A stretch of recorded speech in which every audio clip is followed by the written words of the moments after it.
Hey everyone, Internet BCS book reader here. Today I want to talk about Jane Eyre by Charlotte Bronte. Jane Eyre, I think, is one of the most iconic classics. It is often compared to Pride and Prejudice, which I haven't read yet, unfortunately. But I've read Sense and Sensibility, and I like that better than Jane Eyre for reasons that I will go into. But first, the story. Jane Eyre lost her family since before the story even began. His father is a humble clergyman, and when her mother married her, she was cut off from the family. But they soon caught typhus fever after marrying, and both of them died because of it, leaving Jane alone. Her uncle took her in, but he died soon too. Her aunt doesn't like that a stranger is living in her house, and she spoiled her sons too much. John, her son, grew up bullying Jane, so much so that she was basically abused by her son. During one of these moments where after fighting with the son, she was locked in a storage room where she fainted and a doctor was called for her. The doctor asked her why she was unhappy, where she tried her best to answer despite being a child still. There's a beautiful passage here about her internal struggle. How much I wish to reply fully to this question. How difficult it was to frame any answer. Children can feel, but they cannot analyze their feelings. And if the analysis is partially affected in talk, they know not how to express the result of the process in words. She was given a choice to find her lost relative, the heiress, but she heard that the heiress was poor and her image of poverty is a bit twisted since she was a child. The book even mentioned it to us. I reflected. Poverty looks grim to grown people, still more so to children. They have not much idea of industrious working, respectable poverty. They think of the world only as connected with ragged clothes, scanty food, fireless grids, rude manners, and debasing vices. Poverty for me was synonymous with degradation. The book also made sure that we know that Jane is not a good-looking girl by having the abbot ruthlessly call her a little toad, which is a choice. And besides that, she was also given a choice to go outside to school and she took it. The school she went into was called Lowood School, which is actually an orphanage. She had some difficulties here too, but here she experienced having a friend, losing that friend, and grieving for the first time because she didn't have a chance to grieve for her parents, and having a parental figure that she can look up to for the first time. She stayed at the orphanage for a while as a student, then stayed longer still as a teacher until an opportunity comes for her to take on a pupil in the Rochester house. The story will then focus on her relationship, not with Adele, her student, but more with Mr. Rochester, the guy who paid for her salary. As usual with the classic, you do have to be a lot more patient with the writing since they can be unnecessarily descriptive. Every room can be described in a long sentence, sometimes it took up an entire paragraph or two, and conversation also feel as long. Also, since a lot of the words used are used differently to nowadays, you also kinda need to get used to how words are used back then while reading it. What the deuce and what the dickens are the equivalent of what the fuck nowadays. And there are a few passages that might indicate that there are a few people in the story that is from a different color, but it seems to be just because they're white people from different countries. And the use of a word race at that time of the writing is different from how we use the word race nowadays. Those kind of words. Much of the story tackles religious hypocrisy, especially in the adults surrounding Jane Eyre. All these rules, regulations, and virtues that a Christian must have is put to Jane Eyre. But in the case of Mrs. Reed, Mr. Brocklehurst, and a lot of other adults are not being pushed to their child or themselves. Their child can act however they want and they can also act however they want and they didn't get any repercussion from it. While other people's child and other people's in general needs to know their place.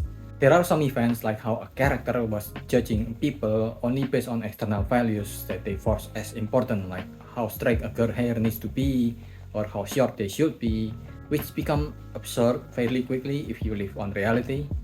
The part where I found most interesting is her growing up in the orphanage, but the author skipped most of the time she spent there. The author also skipped the start of her teaching career in the orphanage, which is a shame, because I think it will be an interesting learning curve for Jane. Even when Jane finally got out of the orphanage to teach Adele, the author also skipped the entire part of her started becoming closer to her pupil. It's like we're missing big chunks of Jane Eyre's most important learning phase, so we can get out of the coming of age genre and rush into the romance genre. And I can't stand the romance because for me, Mr. Rochester is honestly such a dull character. Well, I get that he's supposed to be a character that is not easily likable at first, but he's such a boring old man with a stick up his own ass. He's a condescending boomer is what he is. I think the point of the story is him growing to be a better man along with Jane. But there's too much I can fix him in the story that I just can't get into the story. It doesn't help that the guy is supposed to be 2 decades older.